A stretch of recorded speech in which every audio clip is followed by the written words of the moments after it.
creepy, and cool TikToks that will blow your mind. Are you ready? Are you ready? Let's go! Disclaimer: this video is for entertainment purposes only. Please do your own research, as these clips haven't been fact-checked. I just wanted to let you. I just want to let you know that your car light is on. Hi, you are currently being recorded.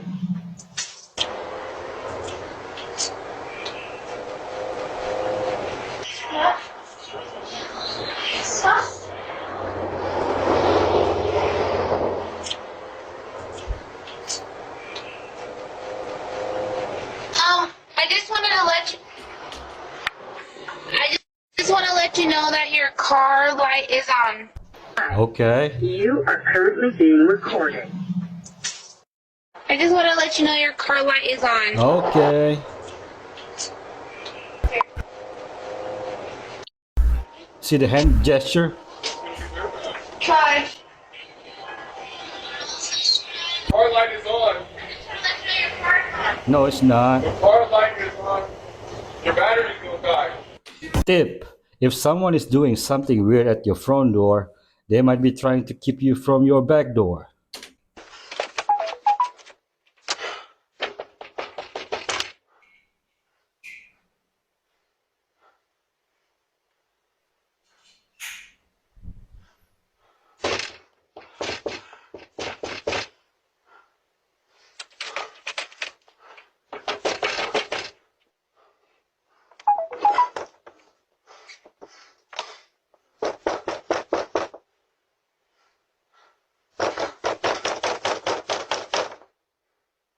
What you want? Police help! You ain't no police. Get off my porch. He's asking for help. Get off my porch. If I call the police. Police car! Get off my porch. Call the police! Jeffy! Get up, get up. Somebody just crashed through the window. Ooh. Somebody just bust through your front window. Here in the house.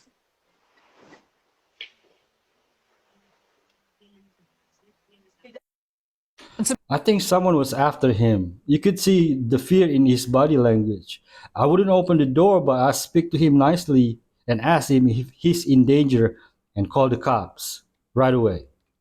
Breaking news to bring you now. In the last few minutes, a woman has been sentenced to 6.5 years in prison after a man froze to death when she stole his mobility scooter.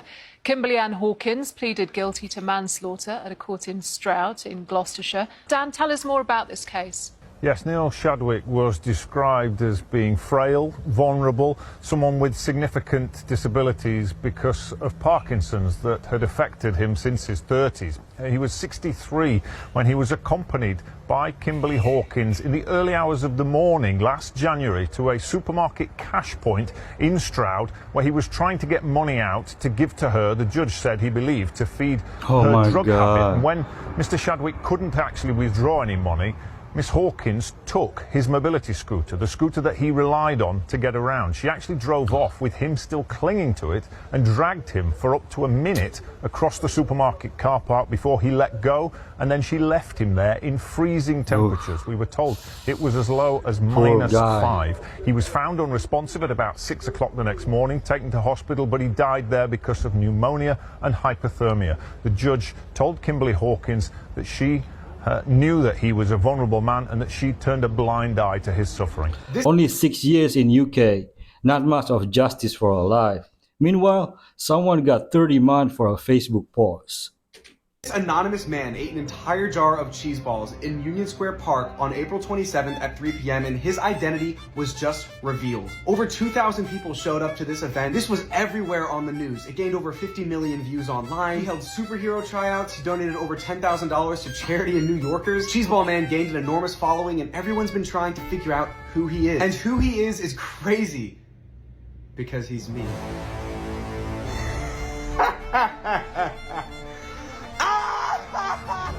You fools! Calm Check out a down. YouTube video on the story. It's Mr. Blaza. Make a deal with the devil won't show up as the devil because you won't make the deal. It's likely to show up as sugar, liquor, porn, weed pills. It might show up as a snooze button. Boop. Now watch your dreams get killed. It might show up as a late night out with your friends that overlaps into your morning routine. It might show up as a limiting belief that you are not yourself until you have caffeine. The devil never lies. It's a true master of disguise. Come on now. He's not lying. You got to listen to Paul Haffey, If I Were the Devil. This is fallen angel technology. Humans cannot do this. What you're looking at, by the way, that's a hair. What you're looking at is an Apple chip, a processor chip under a microscope. It's literally impossible we can do what you're about to see.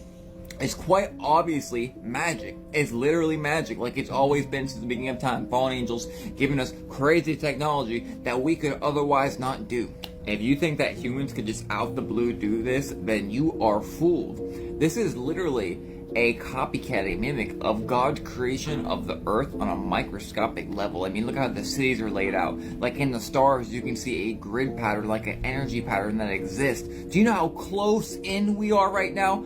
This is so ridiculous to think that we could even do this. Our phones are literal black mirrors that we are holding in our hand. It's literal black magic. Literally, you can watch somebody else's life even further. If you're a hacker, you can hack into someone's phone and see what they're doing at the moment, exactly like a crystal ball in a diviner. Really quickly, just for perspective, this is the zoom out. Like how small this is freaking ridiculous that we could ever even, create at such a small, microscopic level. It is not human. I'm telling you, it's not human. Guns and swords are also fallen angel knowledge passed to men. This man is insane. Since our last update on the man walking across the entire length of the United States barefoot, he's now broken the world record with a staggering 5 million shoeless steps. He's gotten frostbite on his 2 pinky toes because he had to walk through the snowy Colorado mountains with 6 foot of snow. He got severe heat blisters walking on the boiling tarmac in 42-degree heat. He walked on the spikiest roads known to foot, walked through St. Louis, the most dangerous city in America, without getting robbed for his shoes, and 2 people purposefully tried to run him over. He said the first one tried to scare him off of the road but swerved back into their lane, but the second one didn't. Anton said he literally had to jump off of the road to save his life. And after all of this and 190 days of walking, bro still has 2 months left. But what's so amazing about this guy is that even though those 2 drivers pretty much tried to kill him, he doesn't blame them. Instead, he said those are the men he's walking for and trying to help. And unlike a lot of other people doing crazy shit online for likes, his only reason for doing all of this is to raise awareness and break the stigma around men's mental health, and to tell everyone you don't have to suffer in silence. What he is doing is so inspiring that if we can get him to 1 million followers, I will fly out to New York, which is his finishing line, in November and do the last barefooted mile with him. God bless him and protects him.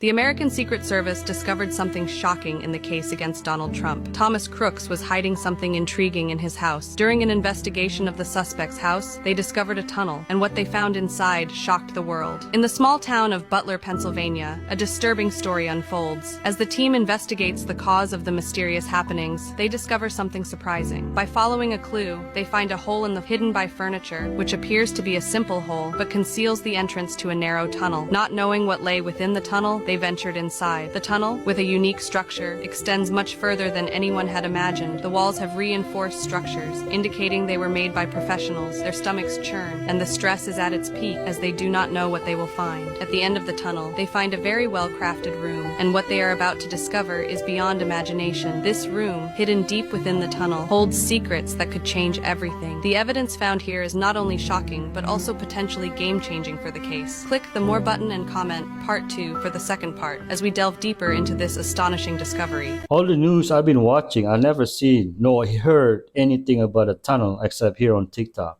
Have you? This is Noel, the former CEO of a website called Ashley Madison. Y'all remember Ashley Madison, right? It was basically a dating app where people can find someone to cheat with. Cool. Well, not cool, but anyway. See, Noel, the CEO, had a problem. One day he gets hit up by some hackers. They said, Brosky. He said, yeah. Brosky. They said, we finna just reveal all the people on the website. He said, what? The hacker said, all the people cheating, we finna expose them. Noel said, what y'all doing with your hands? They said, oh, we just posting what we just told you and send. All of a sudden, the world gets this message from hackers saying, we finna reveal what's going on in Ashley Madison. Now, notice I said reveal what's going on. I did not say reveal the cheaters because it's actually a little more complicated. See, Ashley Madison charged people a lot of money to use the site. Why? Because they said, well, we need to be super secure. You cheating. You want your spouse to know? Everybody said no. They said, well, then give us the money. And on top of that, they would charge people $20 so people could completely delete their profile. So as you can imagine, Ashley Madison's making a lot of money. The hackers go, hey, yo, they lying to y'all. And if they don't delete their website in 30 days, we finna show y'all how much they lying. So people start to lose it. The news is posting how many accounts per city. I don't know what's going on in Sao Paulo, but anyway, the CEO said, that's exactly what he said. Nothing. Everybody said, Brosky. He said, hackers start revealing some names here and there. Everybody said, CEO. He said, well, his 30 days were up. But the hackers said, you know what? We forgive you. Psych, stupid. They released every single name. They said, we told your ass. It's chaos. Everyone's looking for their name, their spouse's name. The news is reporting on this. Why? Well, because athletes, celebrities, politicians. And politicians were using their government emails. Mayor's office.gov types. Now, how you know it was real? Great question. Well, because it wasn't only their names and emails that was revealed. It was all of their information, how much they paid, who they spoke to, everything. And remember those deleted accounts we was talking about? There was none. Every account was still there in the back end. If you needed a search for your spouse's name, there was websites dedicated to searching for names. 30 million people got their names revealed. So now it was definitely time for the CEO to say something. He said, not my fault. Hackers be hacking. What can I say? So the hackers go on an interview. They're like, well, actually, we didn't really hack this one. The interviewer said, elaborate. They said, well, we were prepared to hack. We had a bunch of super hacker stuff. And then there was really no security. We just kind of walked in. Everyone looks at the CEO. He said, well, that can't be right. The hacker said, yeah, bro, that's how we got your information too. We finna reveal it. Hold on. They revealed the CEO's information and everybody on his board's information. They revealed that bro was cheating on his wife too. And I know what you're thinking. Well, of course he was. No. See, Noel, the CEO, has said constantly over and over and over again, he does not cheat on his wife. And he always showed up with his wife when he went places. Why? Because it's marketing. Many wives and husbands, as you can imagine, hated that the website existed. And his stance was, bro, I hate it too. I'm just making it for the bad people. Look at me and my wife. So the hackers basically said, you lied about your relationship. You lied about security. You lied about the women on the website. Oh, I forgot to tell you that part. Boy, there was no girls on the website. They were literally all bots. The CEO said, well, that was not my fault. They said, we tracked the bots and the address is Ashley Madison headquarters. He said, damn. And this was enough to sue for a total of $500 million. But he only paid $11 million, which was nothing compared to how much they were making. So the website kept going. But people hated them, so they started posting billboards with his wife and all that. Her reputation was pretty much ruined, and he resigned. Ashley Madison claims it's successful today, but they've lied so much no one really knows. As for the hackers, their message to the 30 million men probably were, yo man, this smoke was not for you, but well, what can I say? June 1st, 2024, a Korean YouTube channel by the name of Hell Storage. The title itself is already a bit strange. It's someone's full name, Park Ki-bum. Did you think that I wouldn't find you? You worked at a restaurant called Redacted. You have been living a prosperous life, earning money and enjoying luxury while working at your aunt and uncle's restaurant. Look at this post of you and your daughter. The caption of that post reads, daughter, don't try to become anything in life. Just live healthily by my side forever. Spend the money that I earn for you, exercise, get beauty treatments, drain your dad's wallet. That's all I want. I love you and I love you and I love you again. The picture shows for Park Ki-bum's daughter's 100th day celebration. Instantly, that photo of Park Ki-bum's daughter, the 100-day celebration, is flooded with comments. People are commenting, I hope she gets taken away from you. I hope you could never see your own daughter again. What is your daughter gonna think of you? I can't wait till your daughter gets older and we all tell her what you did. Terrible father, scared at the idea of what kind of filth father you are to a daughter. And some of them are just uncalled for. I hope the same thing you did happens to your daughter. I mean, what are these people talking about? Why does it seem like overnight, all the Korean netizens have flocked to this random dad's Instagram page? He's not a celebrity. So why are people leaving these such harsh comments on this random person's picture? Because the now since taken down YouTube video said, now Park Ki-bum, who was known as the main culprit in the Miryang incident, he knocked the victim unconscious with an iron pipe and gang essayed her with 12 of his buddies. He filmed the incident to use as blackmail. This Park Ki-bum is a truly despicable person. That's crazy. 20 years ago, Park was the ringleader for the Miryang 44 case, where 44 high school students blackmailed, tortured, and essayed a little middle school girl for over a year straight. All 44 perpetrators were not punished, without even a note on their criminal record. They are currently, in 2024, 20 years later, living anonymously as free men in this world. This YouTube video titled, Park, Did You Think I Wouldn't Find You?, would be the start of a string of vigilante justice YouTubers slowly releasing the protected hidden identities of the essayers involved, leaving everyone in South Korea wondering, do I know one? God's justice will come to them. This castle in the Czech Republic makes no sense. Let me introduce you to the Hauska Castle, the gateway to hell. The Hauska Castle is not high up and the forests are too dense for hunting. The location is strangely chosen. There is no river, generally no water, and there were no trade routes. The Hauska Castle has its own chapel, but here is the thing.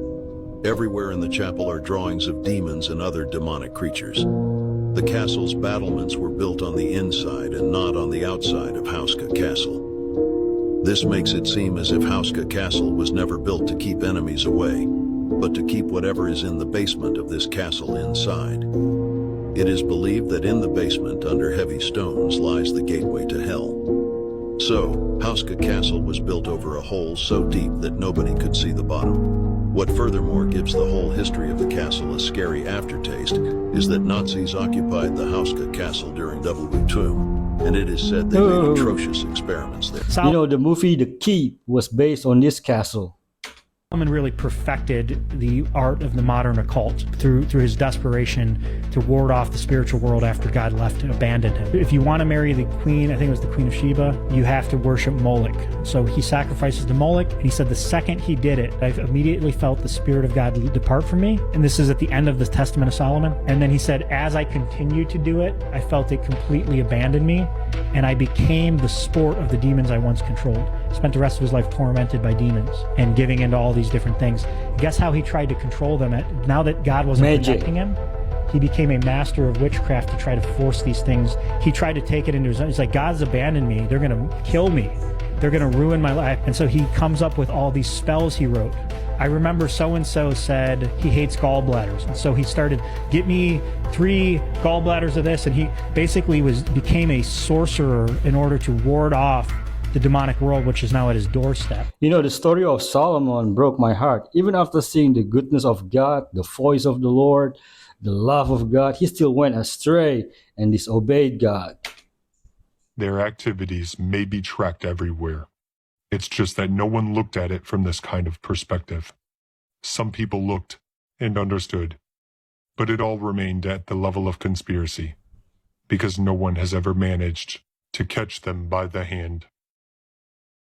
They always remain in the shadows, always in the third role.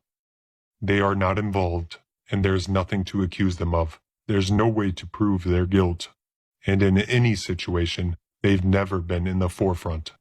They are like spiders I told you about, who take away other people's lives through indirect influence. How can you accuse a man of killing a pregnant woman if she went out the window herself, while he was having dinner with his family at that time? Or he's a professor who was lecturing to his students at that moment. Or he's a pastor in a church who was then preaching to his congregation. How can you accuse him? However, at that time, when he was having dinner with his family, or preaching. He was killing that woman and her baby. If you draw such a parallel, people would say, you're definitely schizophrenic. Everyone saw him, and plenty of witnesses would say he wasn't at the crime scene. He didn't even know that woman. He's innocent by the law, and you have nothing to charge him with. Apparently, the girl was simply unstable, so she jumped out the window. Yet, he made contact with her through 10 people, and through those 10 people, he took away her life and the life of her baby. The keepers act in a similar way, but they also make mistakes, especially when they rely on fools. As for the Eternals who are sitting in the caves, can they actually do anything from this state? They can do nothing. I understand that this sounds ridiculous to some people, but their bodies are not really dead. Although, they aren't alive either. They are slowly disintegrating. But can they be restored? Who knows? El was a god for them. Naturally, they are waiting for him, since he is the only one who can revive them. If El returns, breaks free from his imprisonment, the Eternals will return as well. It seems to be fiction, but it's an absolute truth. While they are waiting for their master to return and awaken them, their followers, the keepers, sort of control everything. They are extremely powerful and helpless at the same time. And if you look at the world from such an angle, everything falls into place. Wait a minute, where is this? It looks like war. Mohenjo-Daro, Indus Valley, the buildings turned to glass. The sand turned to glass, and the bodies are still laying in the street right now today, holding hands. Never been scavenged by animals. So wait a minute, where is this? Mohenjo-Daro. Are there photos that we can look at? Oh, yeah, look it up. Mohenjo-Daro, Indus Valley, dead bodies still laying in the street thousands of years later. And Nobody guess what? they just lay there? No one's covered them up? Nobody's covered them up. Yeah, when you put a Geiger counter over them, higher than background level radiation. Okay? Really? Yeah. And But aren't stones higher than background level radiation? Some stones are. Some stones are, especially like diorite and crystal granite. But these bodies, these are just bones. How come they're higher than background level radiation? I can't wait to see this. Yeah. Why haven't I ever heard of this? Mohen. Whoa. Yeah. This is evidence of a nuclear war or nuclear Go type back of to a the war. other, that one there? That one's insane. Yeah. There's bodies that are sitting on the edge of steps next to their own buildings that they lived in. The building is turned to glass. That's 3,000 plus degree temperature weapons fire. So there's a bunch of people that seem to die all at once, just scattered around? Yeah. Now, what's the conventional explanation for how these people died? They have no idea. They have zero idea. And the building, those stones are vitrified, which means 3,000 plus degree temperature. Oh, shit. What kind of, what could have caused that level of temperature, an energetic release? Well, it could have been a low atmosphere asteroid. It could have been. That's possible. Tunguska. Yeah, it could have been a lot, but then their bones would have been splattered apart and broken up into pieces. Good call. It's in Pakistan. Why this guy not wanting to use word Pakistan? If it was in India, he wouldn't say Mohenjo-Daro. He would say India straight for fuse. This guy is something else. Is the stuff of nightmares. Recently, a group of people decided to go on the skyscraper at Six Flags in Mexico. But as they got to the top and started spinning, a massive storm suddenly intensified. And to add to their panic, they saw everyone on the ground being evacuated by staff because of it. The ride, which normally spins at 64 miles per hour, stopped dead, leaving them stranded 242 feet in the air. For 10 long minutes, they were battered by the storm, wondering, this is really how it ends, before they were finally brought down to safety. Moral of the story, don't go on any rides in any storms. Am I the only one who thinks the storm make it more fun to ride? I'm not naming no names, but I wish you guys knew how easy it is to fake being wealthy for the internet here in LA. A lot of those big money guys and your favorite creators don't live where you think they live. So up the street from here, we have this $100 million mansion that costs $90 an hour to rent out. A lot of creators rent that space once a week, film their content, and make it look like they live there. Rent a Lamborghini or a Ferrari, 99 bucks an hour. It gets crazier because most people in LA have a following. Because to be a model or an actor, there's a lot of casting calls you can't go to unless you have a following. What used to happen is when you got with an agency, they would dump you a bunch of bots. Now most people realize how that damages an account, but the metrics are still there. And since most people don't know how to do that, they end up buying followers, likes, comments, shares, everything so they can go to casting calls and keep their agency. There's even more because there's agency funded houses out here. Anyone who's part of that agency can go film there and make it look like they live there. And they encourage you to do this because it looks better for the internet. But there's even more because we also have designer rental services. It's between $300 and $800 a month, and you get bags, shoes, sunglasses, clothing, anything you need, all designer. Just wear it, get your pictures, and then send it back. As long as you don't ruin it, you don't have to pay for it. You can fully construct a lifestyle out here of wealth. And that's part of the reason we're starting to get a bunch of influencer debt resolution companies now. Like, you don't need to feel bad about yourself. Just wear the 10-cent shirt from the thrift store. Nobody cares, I promise you. Build your content around something else. You don't have to look rich to be a creator. I cannot imagine spending money to try to fool people that I have money. Yorkers, I'm not going to no Kennedy Fried Chicken. If you got bulletproof glass and I got to put my money in this box to rotate to receive my chicken, I ain't going. Same thing with Crown Fried Chicken. Any place that serves ice cream, seafood, burgers, sandwiches, and gyros, all in one place, I ain't messing with. You can't be good at everything. I would mess with some Chinese chicken. Even though that cooking oil is in and out that damn chicken, I don't know when you changed the oil in that fryer, because you definitely haven't remodeled anything since you opened. And we just drowned it out with hot sauce. Well, I don't. I'll leave with the Tosones. The people that shop at Rainbows will be the same people who be like, call the Spanish cab, it's cheaper. I don't know who shops at Bim's with these stacked jeans, Fila sneakers, and these fake Tims. Who buying an Elmo hoodie? I need to move. I'm still going to go to see New York regardless if I go to the States.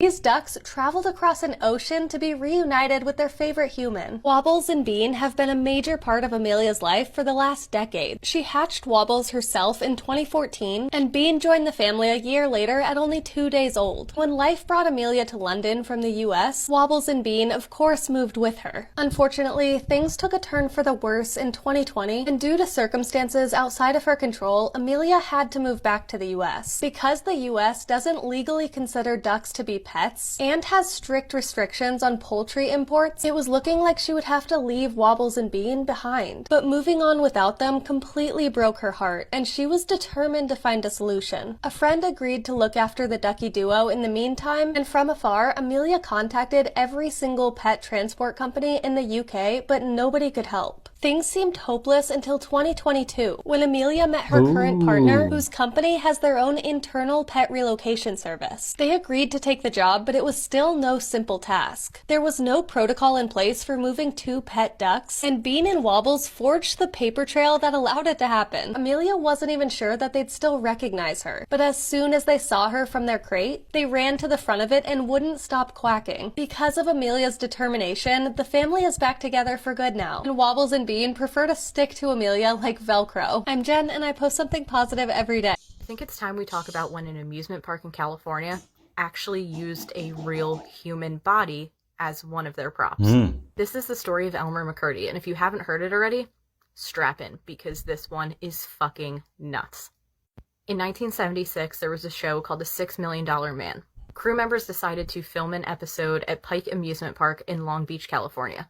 They decided to film in a ride called Laugh in the Dark, and this was a dark ride, funhouse, spooky type ride. One of the cameramen actually bumped into one of the mannequins, causing its arm to fall off. He went to pick it up and look inside, and said that it looked like beef jerky. Obviously, it didn't take long for them to realize that that was not a mannequin. They called the police, and it was soon confirmed that that was the body of Elmer McCurdy, an outlaw from Oklahoma. Elmer passed away 65 years prior. As I said, he was an outlaw, so he passed away from a fight between him and the police. When he passed away, he was taken to a local funeral home, and nobody came to claim his body. The funeral director saw this as a money-making opportunity, embalmed him with arsenic, and put him up so visitors could pay to come see him. It cost a nickel, which you actually had to put directly in Elmer's mouth. About 5 years later, a man came by and said that he was Elmer's brother and he wanted to take him home to lay him to rest. The funeral director agreed, and Elmer's body went with this man. But it turns out, that was not Elmer's brother. That man was a random guy who worked at the local carnival. This man ended up taking Elmer to the carnival to use him as an attraction. They called him the 1,000-year-old man, and they actually required their customers to put their ticket stubs in his mouth before entering. He spent a long time at this carnival, but he ended up getting passed from carnival to carnival over the years until his story was completely lost. He somehow ended up as a mannequin inside of this dark ride called Laugh in the Dark until they bumped into him and his arm fell off. After police found him, they ended up being able to send him back to Oklahoma where he passed away and finally had him laid to rest. They had the year that he passed away listed as 1911 on his gravestone. But then it goes on to say that the date he was buried was 1977. And this is a true story. The first time I heard this, I did not think it was real, and I ran to Google to fact check it because it is so unbelievable. But that's a true story. That is the true story of an American outlaw named Elmer McCurdy. And if you're still watching and you don't know me, what's up? I'm Frankie. I talk about all things horror, paranormal, and true crime. So if you're into that shit, make sure you follow, leave a like and a comment, and I will see you guys next time. The way this would make a great movie and kind of reminds me of House of Wax a little bit. The top 10 countries with the most mafias. Number 10 is Canada. I got an itch. Canada. Canada. I cannot fathom Canadians being a part of the mafia, although I wouldn't double cross them or you might end up in a barrel of maple syrup. Number 9, India. Number 8, Brazil. Number 7, we've got China. Am I the only one feeling like cinema has not represented the mafia outside of like New York, New Jersey, and Italy? Like, where is the movie about the Chinese mafia? I want to see that shit. Number 6, Colombia, and we all know what their main export is. Number 5, we got Mexico. Number 4, Japan, which we all know as the Yakuza. Super badass people that half of them got wiped out by Uma Thurman and Kill Bill, but they're still around. Number 3, Russia. The Tombolo gang is big there. And 2, the United States. Now, we all generally think of, you know, the U.S., New York, New Jersey, The Sopranos, Mean Streets, Goodfellas, Raging Bull, although that's not really the mafia, but it was made by Scorsese. And Scorsese, I want you to make a Chinese mafia movie before you go, please. If you like this list and want more about other nonsense, follow me. Leave me a comment with the country you thought would have the most mafias. Also follow my fiancée Samantha, who I've tagged. And finally, number 1, it should be obvious, Italy. Didn't China have the triad? How about Albania? It's true. The blasphemy in that movie, Deadpool. I went to go watch Deadpool, right? I had to repent, literally. Had to tell God, forgive me. I should have saw it from a mile away. But at the end of the day, that's why we're supposed to expose these. Went to go see the movie, just happy to just spend time with my wife, right? They blasphemed the Lord Jesus the whole movie while they were pushing out coexisting. Pushed out coexisting, but they blasphemed the one who is sitting at the right hand of the Father. All the movie. He kept mocking Jesus, saying his name in vain, and they made the Wolverine stay on the cross like he was Christ. And then they talk about coexistence. But they mock Christianity. That's what they do. And then I'm supposed to say quiet, but I can't say nothing, right? Don't say no, you're so emotional. No, I'm gonna call out the devil, bro. That's satanic, that's demonic, that's intentional. When you're directing a movie, everything is intentional. Every detail, every item in the frame, every edit, all the music, everything is intentional. So the question is, why is the world so intentional about mocking Christianity above any other religion? In my opinion, it's because they know that Christianity is the greatest threat to their worldview. I feel guilty. I watched it and didn't even notice it. God forgives me. So I was gifted something awesome. I was gifted the 1911 11th edition of Encyclopedia Britannica, all of the volumes. And I want to share with you just a couple things that I randomly found just flipping through the pages. So I was just flipping through the different maps. And looky what I found. What is that right there? Tartaria. So here I found Atlantis. And what does it say about Atlantis? It says that it was an island country larger than Asia Minor. That it had been in power 9,000 years earlier. And its armies had overrun most of Europe, except for Athens, which stood alone against it. Now, what's really interesting, that if you read down here, it says that it was a sunken island off the Cornish coast. and that it appeared in many folk tales from Gibraltar to Hebrides, and until 1853 was marked on English charts as a rock at 44 degrees and 48 minutes north and 26 degrees and 10 minutes west. Anyone around there, I'd love to see what that looks like. Even what we consider common words, like parasite, don't have the same meaning as we would think of them today. The early parasites may be divided into two classes, religious and civil. The former were assistants of the priests, their chief duty being to collect the corn dues, which are contributed by the farmers of the temple lands. All right, now that we have a 1911 version of Google from the early 20th century, all we need to do is look it up. So do me a favor and leave in the comments something I should look up. And if I find something interesting, I'll post a video about it. I love you all. Stay blessed. Maybe because the Antarctica Treaty wasn't established yet. A new business idea has taken off in the US, farm refrigerators. The founder spent a lot of time in the office and wanted to eat healthy, but everything in the machines was harmful. He began to cooperate with farmers and take natural food from them, delivering it to his refrigerators. It turned out that this solves the pain of many people. Now he already has more than 1,000 refrigerators. The business is thriving and actively expanding. New business ideas every day. Subscribe. There are products that when you consume, they bring light into your body. And then there are products that when you consume, they bring darkness into your body. Nightshades just happen to be the products that bring darkness into your body and darkness into your aura. Nightshades are products such as tomato, potato, eggplant, and bell peppers. Not only do they bring darkness into your aura, they have this uncanny ability to store it over time and accumulate that darkness over time. Up to 7 years. So the potato that you consumed 7 years ago still lives in your aura today. And all of the darkness that it brought still lives in your auric field today. Nothing can stop me from eating tomatoes. Let me know how you feel about this. The book 1984 by George Orwell was not a fiction book. It was a non-fiction book. It outlined exactly what was to happen in the future. It makes me question whether he actually knew and was telling us the plan, or if he was just an incredibly smart writer. The takeaway from all this, especially for us in Australia, America, Canada, and New Zealand, is that you need to be prepared for what's to come. This may be your last opportunity to tell the truth. This may be your last opportunity to even know the truth. AI is getting smarter very quickly, and people are more and more being sucked into the world of social media. Very soon, we may not know what is real and what isn't. It's important to say the truth now, to defend the truth, and to promote the truth now as much as we can.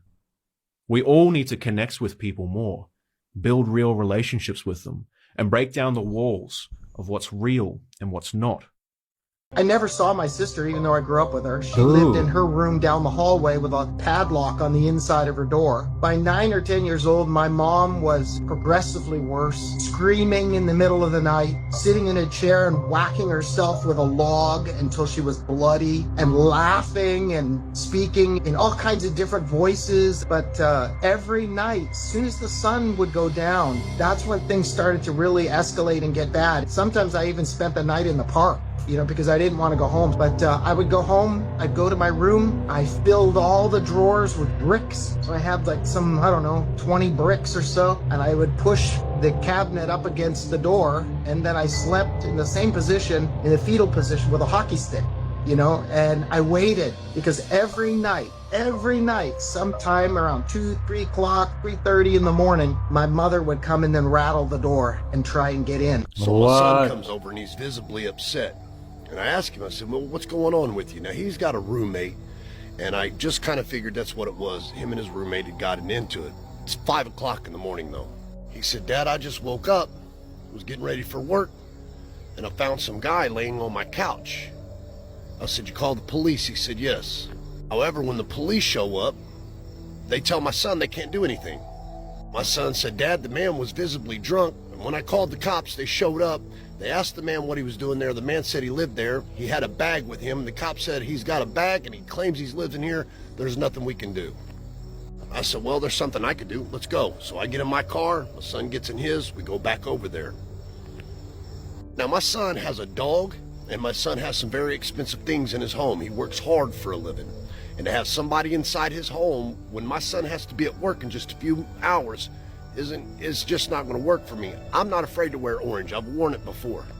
Wasted no time. I walked straight in there and I grabbed the man's bag, put it around his shoulder, and I pick him up and I take him outside. Now the guy tries to get a little bit combative with me at first, and then it didn't work out for him. So he goes down the street and actually calls the police. Now one of the cops shows up. Must have been a shift change, because one of them that showed up had been there earlier that morning, and the other one that showed up hadn't been there at all. So I was talking to the one that hadn't been there. The one that had been there walks up to me and says, "Hey, I was just here and I told you guys there was nothing I could do about it." I said, "Yeah, I know, but that's my son and there's something I can do about it." "Well, what makes you think that you're above the law?" I said, "I'm not. I have a right and a duty as a United States citizen to protect my family, and that's what I did. You guys can't, but I can, and I did. So here's the thing. I want this dude to understand that he's trespassing on my son's property, and he better not show up again, because I'm not afraid to go to jail." The cop had the nerve to look me in the face and say, "Well, you're just some typical badass, aren't you?" Now that you mention it, yeah, but I guarantee you the next time you come here and that man's in my son's home, you're not going to be asking him to leave, and you're not going to be picking him up off the ground to help him walk away. Understood? The officer said, "Are you making threats, Mr. Boyce?" I said, "No, absolutely not. Never would I do that. That's a guarantee." When out of nowhere, the cop that wasn't there earlier speaks up and says, "Hey, I don't know why you're being combative to Mr. Boyce here. This is his son. He has every right to protect his son and his son's property, and his son has every right to protect himself and his property. Why wouldn't you make this man leave? He's clearly drunk and he clearly doesn't belong in this home." The man that was in my son's home decides to start walking back up to the property. The cop that hadn't been there, turns out, was a supervisor. They handcuffed the man and took him to jail. The world's crazy, guys. Keep your eyes and head on a swivel. When someone says, "I'm not afraid to wear orange," believe them. Don't go anywhere, because we still have fire clips after fire clips back to back. The most unexpected moment caught on doorbell camera. Hello? You have my bag? Yeah, I got your bag. The following footage captured You a have my strange bag. man standing in front of a woman's house and ringing her doorbell late at night. Hello? Hi, yes. Hello, can you hear me? You have my bag? Yeah, I got your bag. Are you Georgia Louise Girelli? I've been crying my eyes out. It turned out that he had found the woman's handbag and brought it to her house to return it. How have you got my bag? Found it at a petrol station. Do you want to grab it off me? Listen, I'm friends. Open the door. Can you please leave it behind the wheelie bin? The woman wasn't home, Oh. so she asked him to leave it behind the wheelie bin. She really wanted to repay him, but he said this. Now listen. I'm going to send you some money. Nah, just pay it forward. Just do something nice for the next person. He absolutely refused to accept money from the woman and asked her to use it to help others instead. There's some money in the purse. Georgia, listen, I'm a firefighter. I don't need money for doing a good deed, yeah? You take care, love. Thank you so much. Honest and good people still alive. Respect. Many people on the internet have been freaking out thinking that LeBron James is a shape-shifting lizard person after this glitch was caught on camera at the Olympic Games in France. Now, the theory goes that this isn't actually a technological issue with the camera. It's actually him not being able to hold his human form, so this sort of pixelated, eye-changing thing happens. And believe it or not, there's actually a scientific term for this phenomenon in which matter whose properties are between those of conventional liquids and those of solid crystals. The same thing also happened a few days ago to Megyn Kelly of Fox News, leading many people to believe that she is also a lizard person. Now this one I think might actually be true, because this is just such a strange face to make if you're a regular human being. It looks like she's trying to stick out her tongue and eat a fly that's on the wall in her studio. And this reminds me how a few months ago the news was trying to convince us that there is such a thing as demon face syndrome, and that people were going to start seeing other people that have facial deformities going on. But it's just all in our imagination. And just to be clear, I don't think LeBron is a lizard person, but we can never be too safe. So let's ask him to say the word Kinnininigan to make sure that he is not one of these shapeshifters, because they are not able to say that. Yeah. Say it again. Go ahead. I'll say it again, right? Oh my God. You know, on the LeBron scene, is the microphone lizard too? Luxury brands are a scam and they prey on poor-minded people. And let me tell you why I have this opinion, because yes, this is my very own personal opinion. Have you guys seen the video of the girl that's talking about Dior bags and how Dior bags are made in China and they cost $50 to make a $2,000 bag? So these brands make you believe that you're getting the highest quality material. They're being made in Italy when they really are made in the same factories where Shein and all of these cheaper products are manufacturing their bags. And now, why do I say that they target poor-minded people? Is because these brands create the illusion of wealth. They get these influencers and these celebrities to promote their products, which a lot of the times they don't even pay for it themselves. Meanwhile, you will not catch a billionaire with any of these brands because these brands are not for them. These brands are to take the money away from the poor. I prefer to spend money traveling. I was offered $100,000 to go on a brand trip to Dubai, and here's why I backed out of it last minute, because I found out some really disturbing details about a year ago. I got a message from a very prominent modeling agency on my social media. They reached out to me and told me that they are in charge of organizing trips for models to go to several hot locations. Basically, they told me that it is an all expenses paid trip. They will actually give you money in addition to the trip. They will fly you out business class, put you in one of the most luxury hotels in Dubai. And I was like, this sounds too good to be true. I mean, I'm not even that hot, so I don't understand why I was being asked to do this. But if you guys know anything about me, you know, I was on 90 Day Fiance and I did go pretty viral about a year and a half, 2 years ago for selling a certain something in jars. So I'm curious, but at the same time, I'm like, I don't want to be trafficked. So I start looking into this agency. I go through their follower list and who their clients are.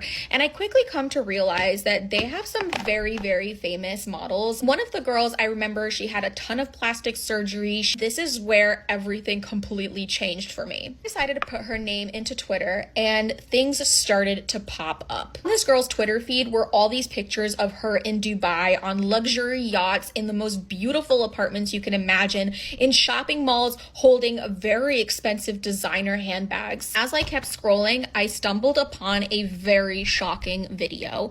It was a video of her laying on a bed and a man was doing a certain something on top of her. And it was at that point that I realized what these trips were and why we were being offered so much money to go. I immediately messaged the agency back and I told them that I was not interested, and they actually offered me even more money when I said no. But I don't think that you can put a price on dignity. And although there are things that I have done in this world that people might judge me for, they are things that I have done from the comfort of my own home. And if you're gonna judge me for farting in jars, we all do it. I just made money off of it.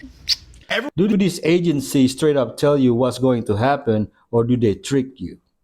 Everyone needs to go check their pantry right now because this woman just posted a video on TikTok showing what got into her pantry and how she had to throw everything in her house away. Because we had to empty out everything out of her pantry. I'll show you why. For real, like everything's out. I just started putting things away. But I have a question, and I could use TikTok's help because this is terrorizing. What the hell kind of bug is this? So this woman had to empty out literally everything in her pantry because I don't know if you guys can see, I'll play another clip of it, but there's these little white bugs crawling around, and she said there's thousands of them in her red pepper flakes, and only in her red pepper flakes. Look when she flips it over right here. You're going to see literally all of the bugs moving around in her red pepper flakes right here. Right here. Oh my gosh.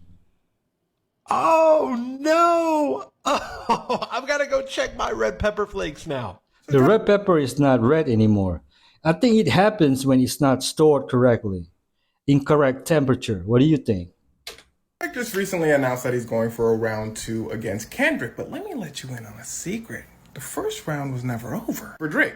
You see, he's still releasing songs dissing Kendrick. Why? Because Drake had a problem. The only way for him to regain his superstardom is to make good music. Now, why is that a problem? I'm fun to tell you. Just listen. Well, after the world stops liking a musician, they fall down to what I like to call the second chance zone. If they make a good song or a good album, they'll become tolerated again. But if they don't, they'll fall to the he trash zone, where if in a few years they make some good music, they can slide back up again. As many of you may know, after the Taylor Swift situation, Kanye made My Beautiful Dark Twisted Fantasy, one of the greatest hip-hop albums of all time. Everyone went from Taylor to, man, what's she mad for? He was right. They called Gunna a snitch. He dropped some good songs. They said, damn, Young Thug's gonna have to make that. But Drake's situation's actually a little bit different. Listen. See, Kendrick Lamar's song broke so many records that Drake has no choice but to make a mega hit. But nobody likes him, so no one's gonna stream his songs. He counters this by saying, hey, everybody said, everybody, okay, I'm just gonna release my songs not on Spotify because they're cheating. They like Kendrick more than they like me. And well, I hope y'all tune in. Nobody tuned in, but Drake isn't as dumb as y'all may think. Well, actually he is, but I'll explain why in a second. He starts releasing feeler songs. If the song's a hit, he releases it on Spotify. Everybody goes, yay, Drake's back. If the song is not a hit, he'll just be like, oh, it's just a free feeler song, no big deal. He's done this before with 0 to 100 real quick. I believe Hotline Bling and like a few other songs. Now here's where it starts to get wicked. Since Not Like Us has been released, Drake has dropped a total of around 14 songs. What? With the likes of Lotto, 21 Savage, Camila Cabello, Playboy Cardi. And you probably haven't heard the song. Do you understand what I'm saying? When Drake drops a song, everyone listened. He dropped 14, no one listened. So on to plan B. 14, no one showing listened. Rasheed Wallace, former Detroit Pistons player, saying, we going for round 2, baby, we finna win. But there's more to it than that. After Rasheed said this, not only did they win the next game, they won the championship when everyone thought Detroit was gonna lose against the stacked Lakers. Boy, I was hot. But I digress. So Drake is basically saying he's the underdog and he's gonna come back and win. Also, Kendrick is from Los Angeles, you know, it makes sense. And what better way to get people to listen to his songs than saying, hey, I'm finna start round 2 against Kendrick. But here's where Drake messed up.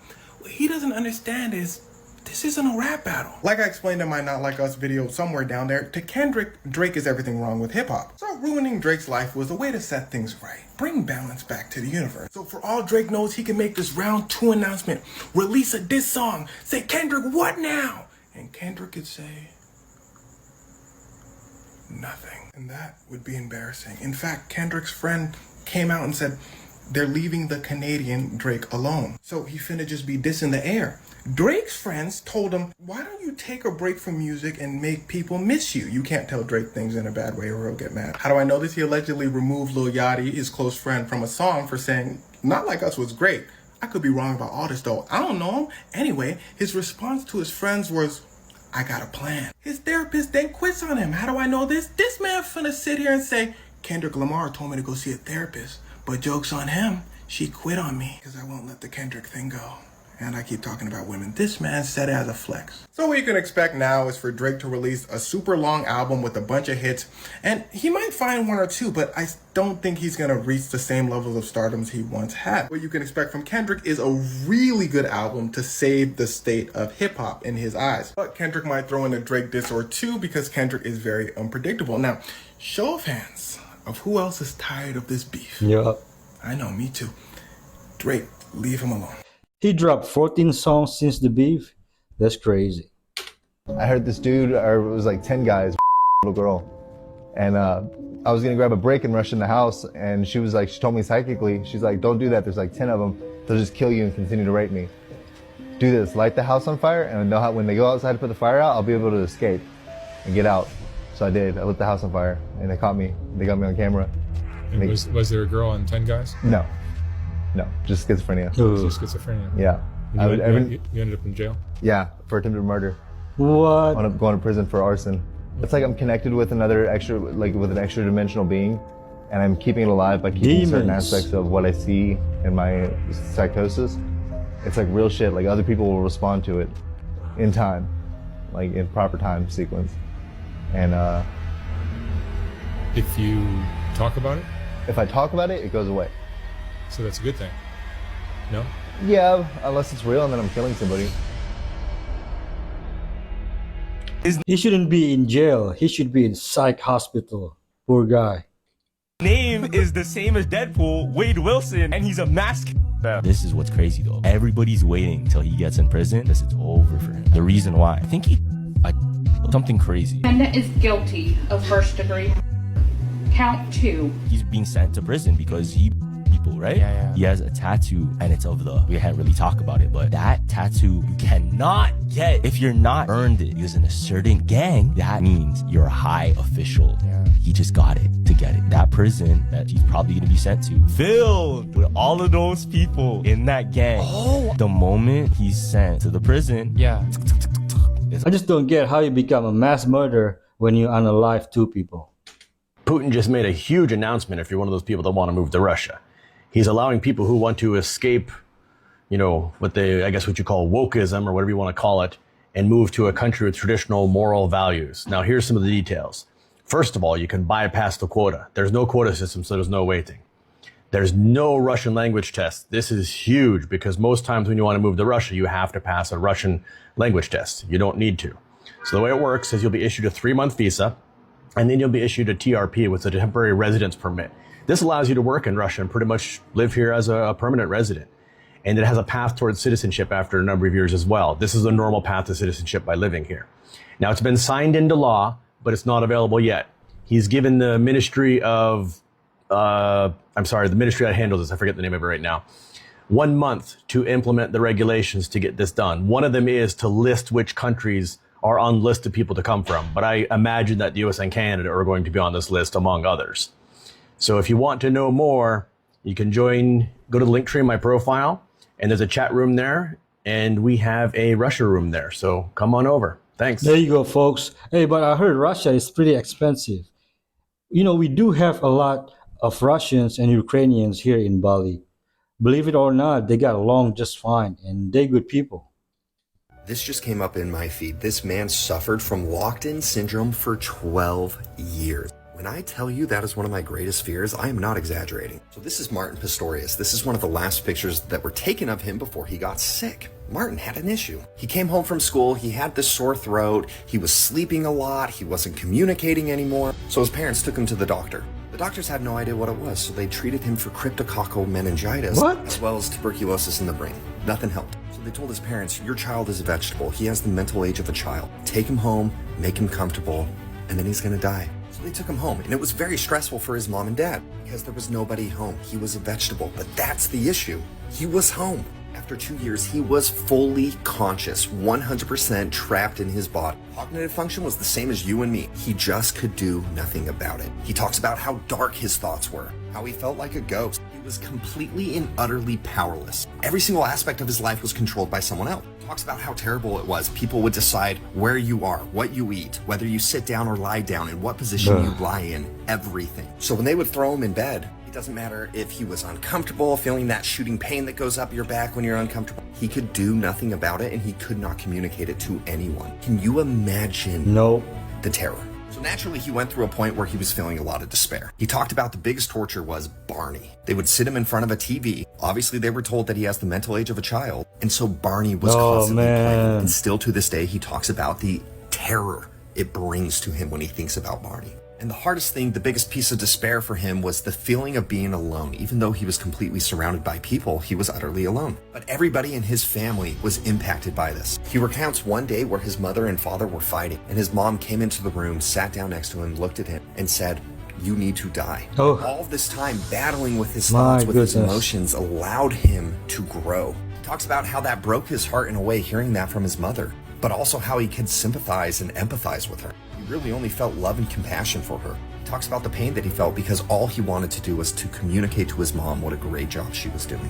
This story is insane. But soon everything would change, and the catalyst that he credits to completely changing his life was an incredible nurse. One day when she was talking to him, she saw a glimmer of something in his eyes and realized that he might be conscious. She convinced his parents to have him evaluated at the Center for Augmentative and Alternative Communication. He was able to show people he understood, and that being able to communicate changed everything. Obviously, it was through special equipment, but he began to relearn things. new stimulation, new experiences. His body grew stronger and he was able to regain some movement. This is him pictured with his wife. He has a couple of TED Talks out there. And then he has this book that I just bought that I'm going to read, Ghost Boy.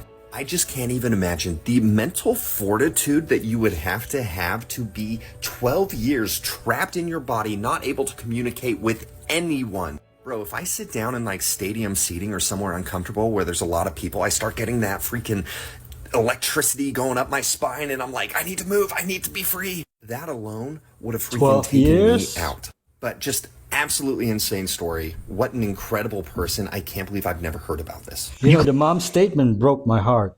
I'd like to know how she felt when she realized he was conscious. Claimed to have snuck inside one of the most secretive facilities. This facility isn't about UFOs or advanced aircraft. It's about something much darker, creature containment. Creature containment, like cryptids? Are we talking Bigfoot and Chupacabra? Not just Bigfoot. Imagine every urban legend you've ever heard. Wendigos, skinwalkers, Mothman. They're real, and the government is holding them in this facility. And it's not just that. They're experimenting on them, studying them, trying to weaponize them. Hold up, you're telling me that these cryptids, these creatures of legend actually exist and that they're locked up in some desert compound? Yes, and many others that you've never heard of and probably never will. It's a little-known facility deep in the Nevada desert, not far from S4, commonly known as Area 51, but it's not on any map. It's called Project Asylum. I can't disclose how I managed to get inside, I will say. A journalist friend tipped me off. Once I was inside, what I saw was horrifying. Rows of containment cells, each holding a different creature. Some of them looked like they'd been there for years, maybe even decades. All types of sizes. Some looked fragile and frail. Others were dangerous and monstrous. All right, describe it to me. What did you see in there? What kind of creatures? There was this one. It was a humanoid, about 7 feet tall, with pale, almost translucent skin. It didn't have any eyes, just these dark pits where eyes should be. The scientists called it Subject R32. It had this strange ability to manipulate shadows, almost like it could blend into them. They had it in this high-security cell with light beams constantly shining on it. They said if it got into the shadows, it could escape. You know the movie Cabin in the Woods? Remember they had all the creatures in the bunkers. 3 richest children in the world. Number 3. Northwest is the daughter of star Kim Kardashian and rapper Kanye West.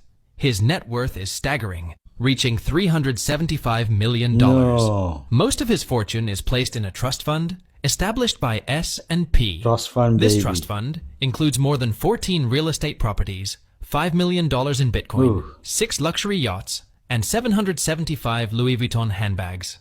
Number 2. Blue Ivy Carter. Blue is the daughter of musicians Beyoncé and Jay-Z. His net worth is around $850 million, with an annual salary allocation of $50 million per year. Blue Ivy inherited $150 million a year from S&P the day she was born. His trust fund includes 65 real estate properties and a What? private jet given to him by his father. Number 1. Prince George of England. Prince George has a net worth of around $3 billion. Ooh. At his birth, he inherited 133 acres of land spread over 25 corners. It can be said that he is rich from birth. Who do you think should be ranked first? Your answer in the comments and subscribe. Can you come out? What's going on? Well, just step on out. I'll explain everything. Wait a minute, my kid's in here. Okay, I understand that, but we have a search warrant for the house. For your cooperation to be up front with us. Hold on. So step on out. No, step out. What side of the house do you all have a search warrant for? The whole house. The whole house. You need to step out. The reason we're here, okay, is because we're investigating a call that we had. Officers came out and talked to you last night, correct? Yes. We have to handle that real seriously. The allegations are that you have a son and that he's deceased and he's here in this house. That's where we're at right now. Do you have a son named Zion? No, I don't. You've never had a son named Zion. No. Are you claiming benefits for a kid named Zion? No, I haven't gotten any benefits for anyone. I just recently went through a situation where a young lady stole my identity and she falsely filed my taxes and my information and stuff like that. I've been working with the FBI. I've been working with the IRS. There's been a lot of things popping up. Have you had any interactions with DCFS up in Chicago? I did. False calls that were made. Okay. Correct. One of the calls from 2021, DCFS came out to your residence in Chicago, and there was a Zion Staples there, along with your 4 daughters, and then another young boy. Had kids in the neighborhood come over. So- Some of those kids that were implicated were not, in fact, our children. They were there. So you're saying there was a attending kid in your apartment that was not your kid, named Zion? I didn't say his name was Staples. Zion. Somewhere here,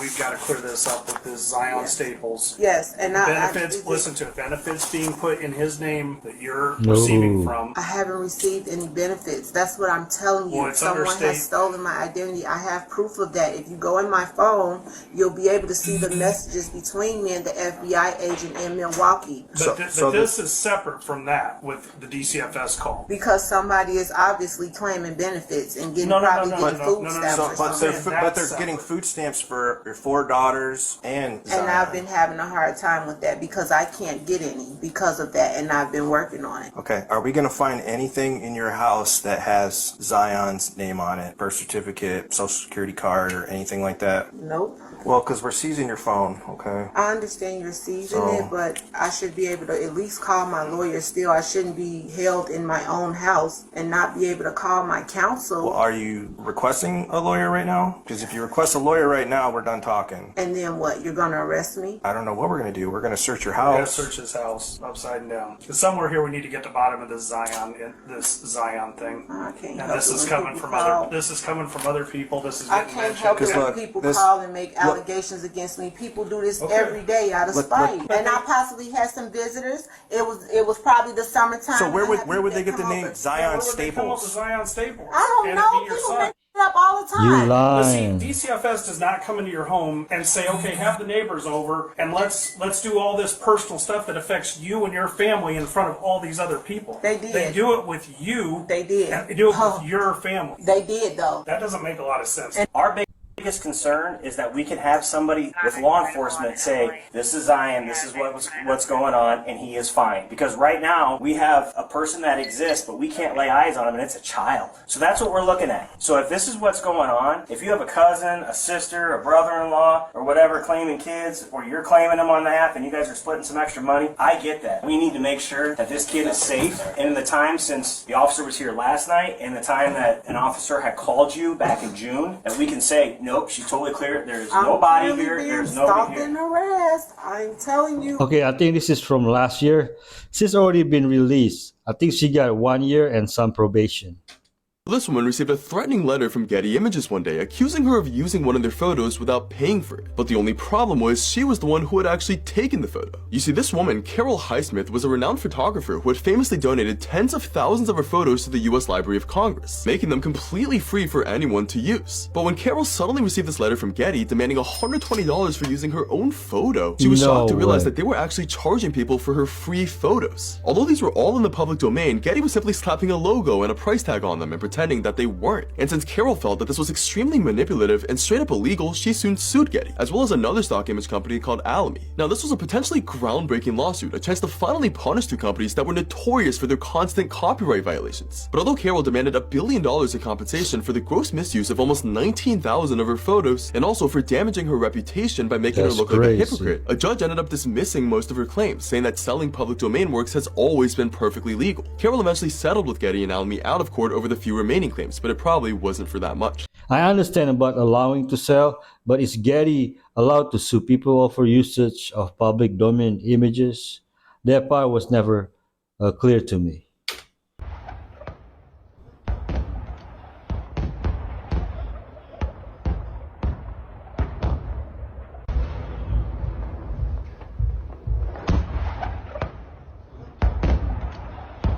Wait a minute, this is supposed to burn at 2000 degrees Celsius and no fire yet?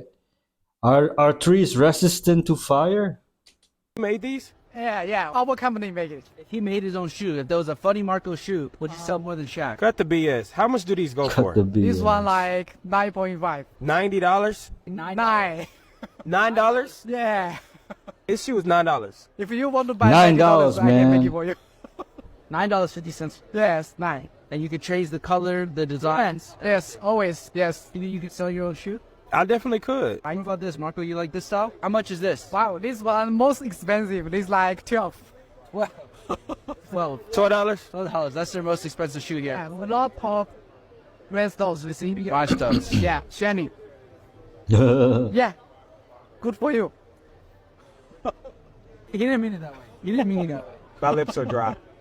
Well, where can people get in contact with you at? Here we have email here, right? Door Global. Yes, Adobe, you can send emails to here. And then right here, we just stare at the camera real quick for like, just B-roll. Just stare at the camera. Okay. I'll tell you when we done. Okay. Yeah. This part we just needed. You just gotta stand there, stare at the camera. All right, man. Because he's taking photos. Yeah, he's just taking photos. He's steady taking photos. He's taking, all right, there we go. Thank you. Nice to see you again. Thank you. Yes, nice to see you. Nice to see you too. Exactly what these major brands do, and just slap Balenciaga on it. Sell it for $5,000. My name is Steve. I'm from Lakeland, Florida. All right, let's start from the beginning, man. Take the ship. Take the ship. I was young. My mom and dad had they divorced, so it was just me and her. And my sister was ripping and running, and you know, I knew Wade's mom, and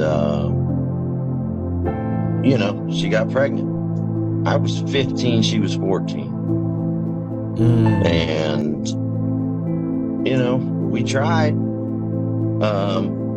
My mom, she had lung cancer, and she was excited to be a grandma, and she died a month before he was born. Wow. So, I mean, what'd you do after that? That's pretty much the only person that you're leaning on at the time, right?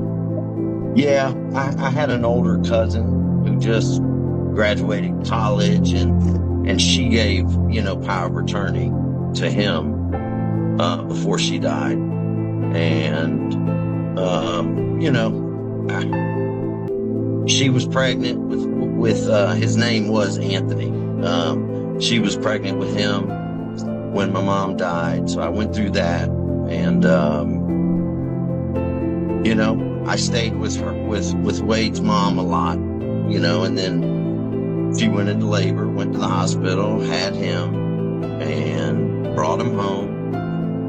Had him, you know, for a few months, and then I got in some trouble, and I ended up doing 8 months in a juvenile program. And, you know, I know it was hard on her being so young and alone, you know, basically with a baby. So, And who was she staying with at the time? She was staying with her grandfather in Tampa. Yeah. Tampa, okay. All right, at least she had someone to lean on a bit, you know? Yeah, she had a good family. Her parents and grandparents, they were good people. Okay. So you get your 8 months. She keeps the baby around. At what point does the whole adoption process come through? That came into play pretty soon after, or what? Yeah, I was about to get out in 2 months, and I got a legal document saying that she was putting him up for adoption. And, you know, I was a kid. I didn't really have nobody to have my back, you know, so it was what it was. I couldn't fight that. I wanted to at that time, but, you know, I couldn't do anything about it. I mean, at that age, it might have been for the best anyway. You know what I mean? Yeah. I mean, I know me at 15. Yeah. Listen, Golly. as I've matured, I understand that was 100% the right decision to do. So, you know, I'm not upset about it. So. Yeah. And I'm sure a lot of people agree, you know, including myself. All right. So,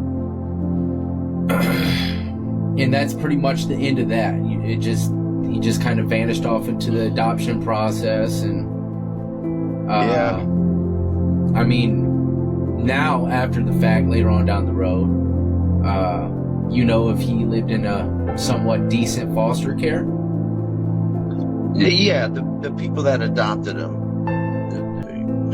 his mother, her parents knew these people from their church. So Yeah, I think I remember reading about that. yeah, and they were looking to have a baby boy. So it just worked out where they adopted him, and gave him a good life. They're good people. Did you know about any of that? I didn't know specifically who it was or anything. I just knew they were from the church that her parents went to, and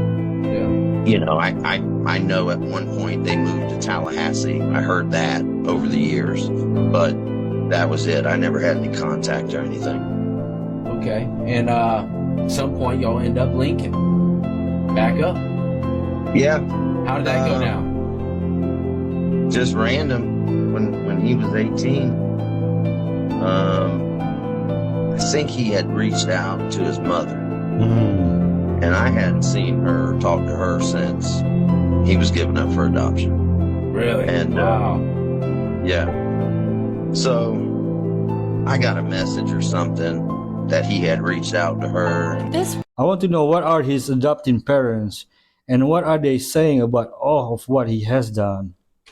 Rescued Baby Walrus's care plan involves round-the-clock physical contact, which means caregivers are currently taking turns cuddling with and sitting with her all day. And that's just one piece of her intensive rehabilitation regimen, but rescuers are more than happy to lose a little bit of sleep to give her a second chance at life. This Pacific walrus is the 11th to ever be admitted to the Alaska Sea Life Center since they opened in 1998, and that makes her a rare and very special patient. Since walruses require significantly more care in early life than most marine mammals, taking her in is no simple feat. She was found abandoned by her herd last month in Utqiagvik, estimated to be at most a couple weeks old at the time. Walruses are entirely dependent on their mothers for the first 2 years of their lives, so when she was spotted alone, malnourished, and dehydrated, it was all hands on deck. Walrus care experts from 5 top organizations across the US dropped what they were doing to travel to Alaska to help with her care. She currently has at least 2 staff members on shift with her at all times, prepping food for her, monitoring her mobility, and tending to the wounds that she came in with. And because walrus calves are typically in constant close physical contact with their mothers at this age, at least one staff member always stays with her so that she has someone to lean on. As her condition improves, she's been showing off her personality more and more, and she absolutely loves eating and playing with her favorite construction hat. The Alaska Sea Life Center will continue to provide more updates as she continues to make progress. I'm Jen, and I post something positive every day. God bless the rescuer. This is absolutely shocking. A Wells Fargo employee died at her desk, and it took 4 days for anyone to notice. Authorities say that 60-year-old Denise Prudhomme entered her Wells Fargo office building in Arizona at 7 a.m. Friday, August 16th. One of the employees at the business, who asked to remain anonymous in fear of their job, spoke to 12 News and said that multiple people working on those days complained of a foul odor, but just assumed that it was due to plumbing problems. She added that the reason they even discovered her when they did was that her boss emailed her, and when she didn't reply, one of her colleagues was told to go check her cubicle where she normally sits. And that's when they made that horrifying discovery. The anonymous employee said that the building has 24-hour security and that she should have been found sooner. Did she have no friends at work? Like, no one just went over to strike up conversation with her at all in those 4 days? Father, the Son, the Holy Spirit. What the hell is the Holy Spirit? And then you go up and you take your first communion and you're eating the body of Christ in a cracker. Is this cannibalism? This I do guy. not want to exist anymore. And I got all kinds of money in the bank, but I just don't want to wake up when I go to sleep. And I told you that I was a functioning drug addict. I had these partners that were doing real estate deals. They actually were Christian. They invited me to go to church one day, and I'm like, they're probably sober, so if I go there, it'll be like a community of sober people. I used to mock it when I was growing up, and then I get there and I hear about the Jesus Christ who's real, the Son of God who was here and, died on the cross and raised from the dead. Man, these people are either crazy or they have the meaning of life. And so I was just like, I raised my hand and I went home and I started praying to God. I was desperate. It was just a couple weeks, 3 weeks or something. But man, the pastor was so cool there. He just said, look, man, if you're on drugs, if you're messed up, if you have a bad marriage, you're alcoholic, you come to church while you're messed up. Bring all your garbage here, and God will come in and clean you out. Amen. Praise the Lord. And I hope Sneeko at least do not mock the Holy Trinity. Sneeko doesn't even know his own fate that he turned away from, yet he judges us for it. Lord have mercy. I seen this article, live worm found in Australian woman's brain in the world. The first, you have to be cleansing 3 to 4 times a year with Parafy. Let's see what the neurosurgeon found. I dissected around the abnormal area that you could see on the scan. I thought, gosh, that feels funny. You couldn't see anything more abnormal. And then I was able to really feel something separate. I took my tweezers or my tumor holding forceps and I pulled it out and I thought, gosh, what is that? It's moving. Take it out of my hands. No. And we put it in a path pot, thank goodness. And it's gone away to the scientists to find out what it was. So we immediately called the infectious diseases doctors and asked, what should we do next? It was definitely not what we were expecting. Everyone was shocked. And the worm that we found was happily moving quite vigorously outside of the brain. For many months she'd been really struggling, and it was really courageous of her to come and have further testing after not having answers for so very long. But she did really well for knowing what was actually causing all her trouble and then having now treatment for what was causing the trouble.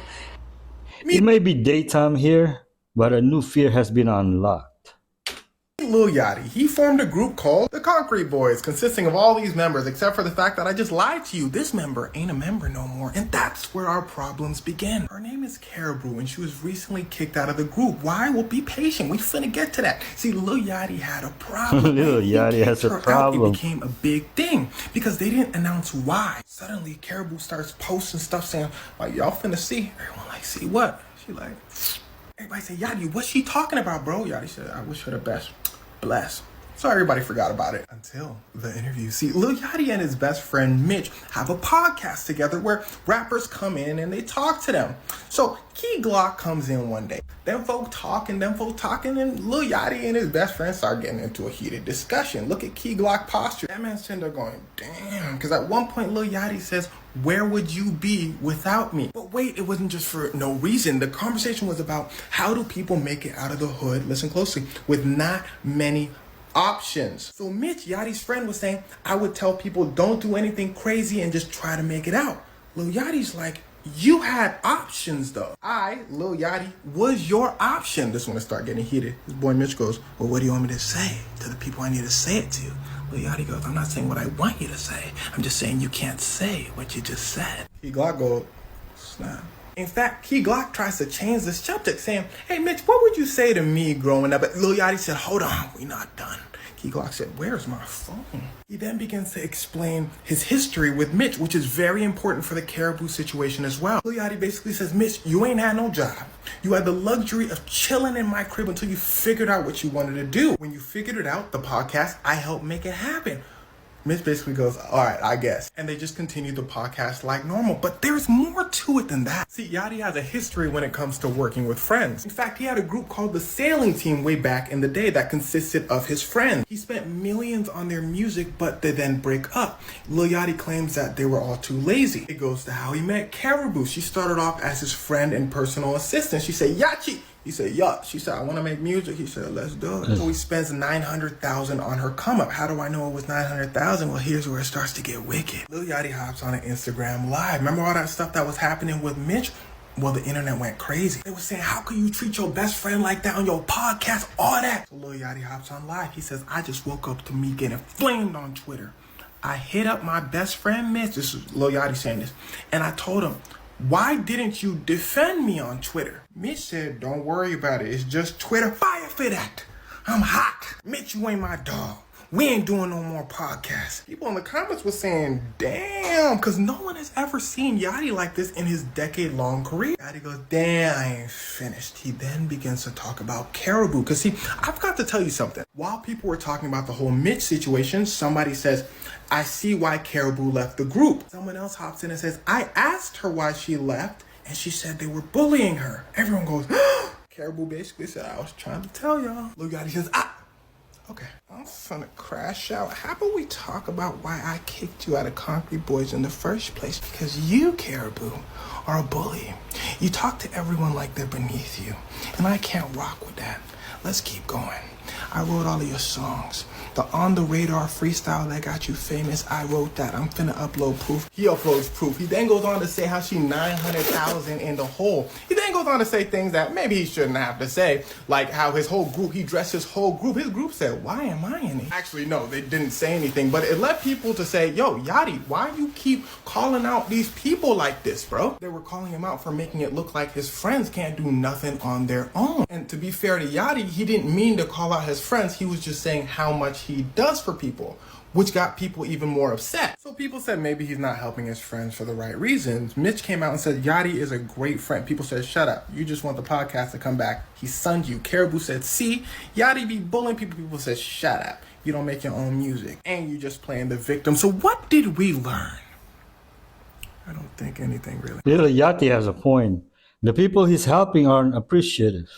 All right, folks. Thank you for staying till the end. Be kind to each other. If you haven't subscribed, please do. And don't forget to like or dislike so I can make a better content. There's a free gift below. And if you want to buy me coffee or support me through Patreon, the links are in the description below. Have a prosperous day and God bless.